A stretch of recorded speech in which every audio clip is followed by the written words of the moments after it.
السلام علیکم ورحمۃ اللہ وبرکاتہ۔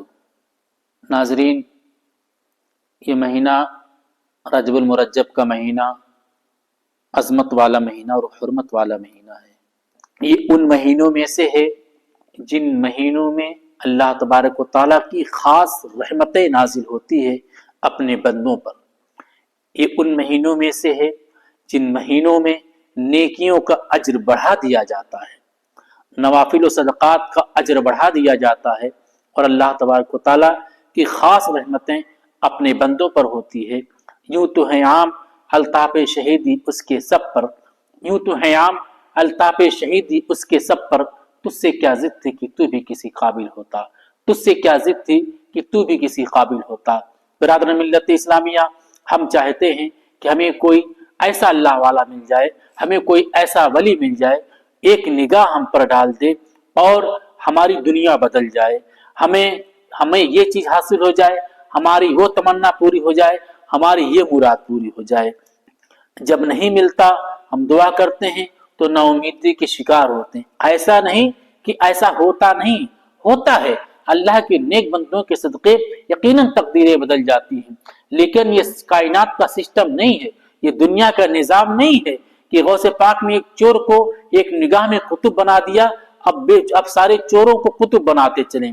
حضرت عیسیٰ روح اللہ نے مردے کو زندہ کر دیا، اب یہ کائنات کا نظام نہیں کہ سارے اللہ مارتا جائے وہ زندہ کرتے جائے۔ اللہ تبارک و تعالیٰ نے بغیر ماں باپ کے آدم کو پیدا کیا تو اللہ نے یہ بتایا کہ بغیر ماں باپ کے میں انسان کو پیدا کر سکتا ہوں۔ اللہ تو آتے عیسیٰ نے مردے کو زندہ کیا، مردہ زار اندھے کو بینا کیا، اور کوڑیوں کو شفا دی۔ تو مطلب یہ نہیں کہ سارے کوڑیوں کو صحیح کرتے ہی چلے جائیں، یہ کائنات کا نظام نہیں ہے، بلکہ ان چیزوں سے اللہ کی قدرتوں کا ظہور ہوتا ہے، اور ان چیزوں سے اللہ تبارک و تعالیٰ کی جو عظمتیں ہیں، اللہ تبارک و تعالیٰ کے بندے کی جو عظمت ہے، جو بڑائی ہے، اللہ کے نزدیک جو ان کا مقام ہے، وہ بندوں کو معلوم ہو جائے، تاکہ یہ بندے بندوں کی عزت کریں، یہ بندے میرے نیک بندوں کی تحقیر نہ کریں، تذلیل نہ کریں۔ اللہ تبارک و تعالیٰ اپنے بندوں سے بے پناہ محبت فرماتا ہے۔ یہ ولایت کا مقام، یہ قرب کا مقام، یہ رضا کا مقام آپ کے لیے بھی ہے۔ اگر آپ اللہ کی رضا حاصل کرنا چاہتے ہو، اگر آپ اللہ کا قرب حاصل کرنا چاہتے ہو، اگر آپ ولی بننا چاہتے ہو، تو آپ نیک اعمال کرو، اللہ کو راضی کرنے والے اعمال کرو، اور کسی بندوں کا دل نہ دکھاؤ، انشاءاللہ وہ مقام آپ کو ملے گا۔ اور اللہ کے جو نیک بندے ہیں، ان کو جو اللہ تبارک و تعالیٰ اتنا اونچا مقام عطا فرماتا ہے اور کائنات میں جو عزت دیتا ہے، بس یوں ہی نہیں دے دیتا، ان کے اندر کوئی خاصیت ہوتی ہے، کوئی صفت ہوتی ہے، کوئی خوبی ہوتی ہے۔ ہر انسان اپنی خوبیوں کی بنا پر، اپنی قابلیت کی بنا پر، اپنی اوصاف کی بنا پر کوئی مقام حاصل کرتا ہے۔ آؤ بتاؤں، حضرت خواجہ غریب نواز کو غریب نواز کیوں کہتے ہیں؟ انہیں جو لقب ملا کیوں ملا؟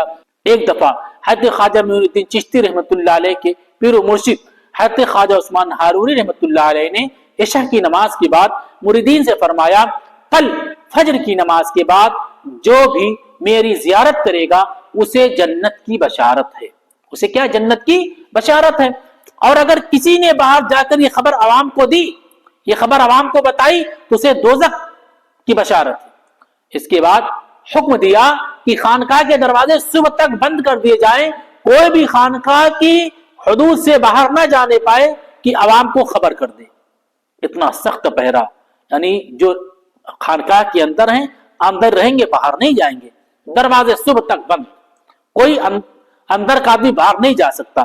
رات کو جب سب مریدین سو گئے تو حضرت معین الدین نے دیوار فلانگ کر، چھلانگ مار کر، علاقہ کے سارے گھروں میں جا کر گھر گھر کنڈی کھٹکھٹا کر یہ اطلاع کر دی کہ جس کو جنت کی خواہش ہے وہ یہ بشارت خواجہ عثمان ہارونی کی سن لے، وہ فجر کی نماز خواجہ عثمان ہارونی کی امامت میں ادا کرے اور نماز کے بعد ان کی زیارت کا شرف حاصل کرے تو اسے جنت کی بشارت ہے۔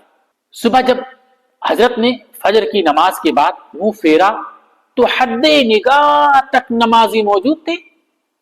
دعا کے بعد لوگ چوک در چوک، گروپ در گروپ، جماعت در جماعت آپ کی زیارت کے لیے امڑ آئے۔ جب عوام چلی گئی تو شیخ خواجہ عثمان ہارونی رحمت اللہ علیہ جلال میں آ گئے اور غصے سے پوچھا یہ جرات کس نے کی کہ سارے شہر میں یہ خبر پہنچا کر اپنے لیے دوزخ خرید لی؟ کیا میری بشارت کیا میرے جملے اس کو یاد نہیں تھے؟ سب پر سختی کا عالم تھا۔ حضرت معین الدین سب سے پیچھے والی سب سے کھڑے ہوئے اور عرض کیا حضور یہ غلطی اس ناچیز نے کی ہے، اس ناچیز سے غلطی سرزد ہوئی ہے، جو چاہیں سزا دیں۔ شیخ نے پوچھا کیا تجھے میرے جملے یاد نہیں؟ تو تو میرا مرید خاص ہے، آخر کیوں آپ نے اپنے لیے دوزخ خریدی؟ میں قربان جاؤں، حضرت معین الدین نے عرض کیا حضور میں نے سوچا اگر ایک میرے دوزخ میں جانے سے سارا شہر جنتی ہو جائے تو سودا برا نہیں ہے۔ یہ جواب سن کر شیخ کی آنکھوں میں آنسو آ گئے اور شیخ وجد کی حالت میں حضرت معین الدین کے پاس آئے، اپنے خاص مرید کو اپنے گلے لگایا اور فرمایا معین الدین تو انسانوں سے اس قدر محبت کرتا ہے، تو نے سید ہونے کا حق ادا کر دیا، تو نے آقا صلی اللہ علیہ وسلم کے امتی ذکر کی تقلید کی ہے۔ جاؤ معین الدین، آج سے دنیا تمہیں غریب نواز سے یاد کرے گی اور آج سے آپ والی ہندوستان ہو۔ اس واقعے سے ہمیں پتہ چلتا ہے اگر ہمارے وجود سے لوگوں کا فائدہ ہو رہا ہے تو بغیر کسی سوچے سمجھے رب کی رضا کے لیے ہمیں دوسرے بھائی کا فائدہ پہنچا دینا چاہیے، اس کا بھلا کر دینا چاہیے۔ اجر دینے والی ذات تو رب کی ہے، اور بھلائی کرو اس کے بدلے کی امید بندے سے نہیں بلکہ رب سے رکھو، اور بندے سے اگر بھلائی کی امید کی رکھو گے تو لوگ کہتے ہیں میں نے فلاں کے ساتھ بھلائی کیا، اس نے میرے ساتھ برا کیا۔ آپ نے بھلائی کے بدلے کی امید جو بندے سے کی ہے، اس کی وجہ سے آپ کو خسارہ ہوا۔ اگر بھلائی کے بدلے کی امید آپ نے رب سے کی ہوتی تو آپ ایمانی طور پر مسرور ہوتے۔ بندہ گالی دیتا آپ کے بھلائی کرنے کے بدلے میں، آپ کے احسان کے بدلے میں بندہ برا بھلا کہتا اور ناشکری کرتا، کوئی فرق نہیں پڑتا۔ بھلائی کا بدلہ دینے والی ذات تو رب کی ذات ہے، آپ رب سے لو، اللہ تعالیٰ بہتر بدلہ دینے والا ہے۔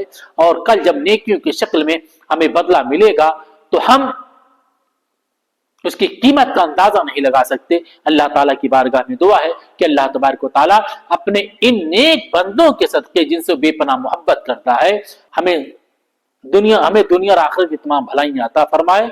السلام علیکم۔